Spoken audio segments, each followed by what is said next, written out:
Hello friends, welcome to my channel. দেশ এবং দেশের বাইরে থেকে যারা আজকে আমার ভিডিওটি কন্টিনিউ করেছেন প্রত্যেককে gardener TRIPS with Kamal YouTube চ্যানেলে স্বাগতম। তো ফ্রেন্ডস, আজকে আমি ভিডিওর আলোচনার বিষয়বস্তু রেখেছি আমের ফুল ফোটা থেকে শুরু করে ফল ধরা পর্যন্ত কি কি পরিচর্যা পর্যায়ক্রমিকভাবে করতে হবে। আমের ফুল ফোটা থেকে শুরু করে আম মার্বেল সাইজ হওয়া পর্যন্ত এই সময় আপনারা কি কি পরিচর্যা করবেন এবং তাই নিয়ে আলোচনা হবে। এই আলোচনার মধ্যে তিনটি বিষয়কে আমি গুরুত্ব সহকারে আলোচনা করব। এক, আমের ফুল ফোটা শুরু করলে এই সময় আপনাদের বিশেষ কিছু সতর্কতা মনে রাখতে হবে, যে সতর্কতা অবলম্বন করতে হবে, কিন্তু যে কাজটি আমরা করতে পারবো না সেইটি সম্পর্কে আলোচনা হবে। দুই, আম মটর দানার মতো হলে কি করতে হবে, এবং তিন, আম সেট হয়ে যাওয়ার পরে কি করতে হবে। সব কিছু নিয়ে থাকছে আজকের ভিডিওটি। পুঙ্খানুপুঙ্খভাবে গুরুত্বপূর্ণ তথ্য থাকছে, মনোযোগ সহকারে ধৈর্য নিয়ে দেখতে থাকুন।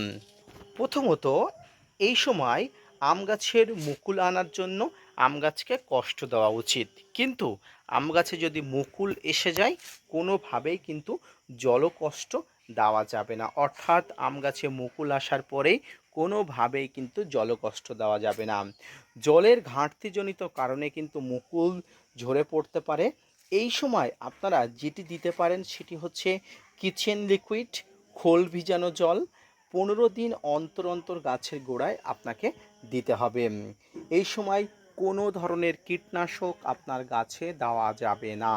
মুকুল আসতে শুরু করলে গাছটি বারবার জল দিয়ে ধুয়ে দিতে হবে। যদি বর্ষাকাল হয় তাহলে জল দিয়ে ধুয়ে দেওয়ার আর কোনো দরকার নেই, কারণ এই সময় গাছের পাতার উপরে বিভিন্ন ধরনের কীটপতঙ্গ ফাঙ্গাসের আক্রমণ হতে পারে। তাই জল দিয়ে ধুয়ে দেওয়ার অনেক ধরনের গুণাগুণ আছে, এটি আপনি করলে উপকৃত হবেন। এই সময় গাছে ভারী মিশ্র খাবার একদম দেওয়া যাবে না। এই সময় গাছগুলোকে সরাসরি সূর্যের আলোতে রাখতে হবে। এরপরে মুকুল ফুটে যখন ফুল সেট হবে তখন আপনাকে বিভিন্নভাবে এই ফুলের স্টেজ থাকে, অর্থাৎ মুকুল ফোটা থেকে ফল ধরা পর্যন্ত তিনটি স্টেজ থাকে। একটি হচ্ছে ফুল ফোটা, দুই হচ্ছে মটর দানার মতো হওয়া, তিন হচ্ছে গুটি মার্বেল সাইজের মতো হওয়া। গুটি যখন মটর দানার মতো হয় তখন গাছের পরিচর্যা একটু পাল্টাতে হয়। এই সময় গাছে একটি লিকুইড ফাঙ্গিসাইড দিতে হয় এবং একটি কীটনাশক আপনাকে দিতেই হবে। এটি অনুখাদ্য এবং বিভিন্ন ধরনের ফাঙ্গিসাইড এই সময় গাছে প্রয়োজন হয়। তাই এই সময় আপনি একবার সি উইড এক্সট্রাক্ট দিতে পারেন। কিছু বোরন এই সময় গাছে স্প্রে করা যায়। এই সময় টবের মাটিতে এসওপি টব অনুযায়ী আপনারা দিতে পারেন এবং তার সঙ্গে আপনারা এসএসপি অর্থাৎ সিঙ্গেল সুপার ফসফেট বা টিএসপি আপনারা দিতে পারেন। কতটা পরিমাণ দেবেন? 1 চামচ করে। যাদের কাছে এগুলো নেই, অর্থাৎ এসএসপি টিএসপি এগুলো নেই, তারা 05234 গাছের গোড়াতে স্প্রে করতে পারেন। ফ্রেন্ডস, লিকুইড কম্পোস্ট আপনি আম যতদিন না পর্যন্ত সেট হচ্ছে ততদিন পর্যন্ত কিন্তু দিতে পারেন। কিছুদিন পরে যখন আমের গুটিগুলো মার্বেল সাইজ মতো হবে এরপরে আপনাকে আবারও একটু পরিচর্যা পাল্টাতে হবে। এই সময় আপনাকে একবার বুস্টার 2 স্প্রে করতে হবে। এই বুস্টার 2 আপনি স্প্রে না করতে চাইলে আপনি প্লানোফিক্স স্প্রে করতে পারেন। যদি আপনি বুস্টার 2 স্প্রে করতে চান 1 লিটার জলে 1 ফোঁটা, যদি প্লানোফিক্স স্প্রে করতে চান 4 থেকে 5 ফোঁটা 1 লিটার জলে। তবে এই সময় মিশ্র খাবার এবার আপনাকে গাছের গোড়াতে দিতে হবে।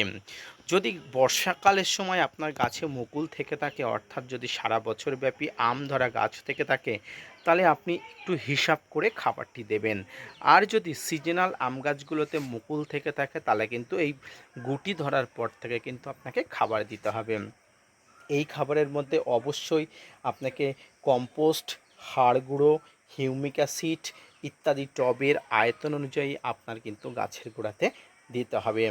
এই সময় গাছে একবার করে 05234 এবং একবার 0050 আপনাকে স্প্রে করতেই হবে। এই সময় গাছে কীটনাশক এবং ফাঙ্গিসাইড একবার দিতেই হবে, কিন্তু অতিরিক্ত ব্যবহার আপনারা করবেন না। সামগ্রিকভাবে আম গাছের মুকুল আসা থেকে গুটি সেট হওয়া পর্যন্ত যে কয়েকটি আমি পয়েন্টস আলোচনা করলাম, এই পয়েন্টসগুলো ধরে যদি আপনারা আম গাছের গুটিকে পরিচর্যা করেন, মুকুলকে পরিচর্যা করেন, তাহলে দেখবেন আপনার প্রত্যেকটি গুটি থেকে ধরা আম কিন্তু সুস্পষ্টভাবে ফুটে উঠছে। কোনো আম কিন্তু নষ্ট হচ্ছে না, ধীরে ধীরে আমগুলো কিন্তু বেড়ে উঠছে।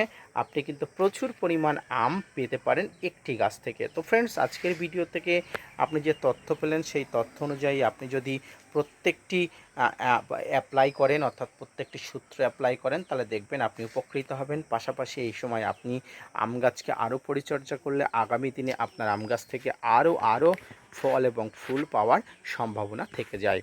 তো আজকের ভিডিওটি এই পর্যন্ত। মনোযোগ সহকারে ধৈর্য দিয়ে দেখার জন্য অসংখ্য ধন্যবাদ। ফিরে আসছি নতুন কোনো ভিডিও নিয়ে, নতুন কোনো তথ্য নিয়ে। ততক্ষণ সঙ্গে থাকবেন। আর হ্যাঁ, যদি আমার চ্যানেলটি ভালো লাগে তাকে অবশ্যই লাইক, কমেন্ট, শেয়ার এবং সাবস্ক্রাইব করবেন। ভিডিওটি মনোযোগ সহকারে ধৈর্য নিয়ে দেখার জন্য ধন্যবাদ।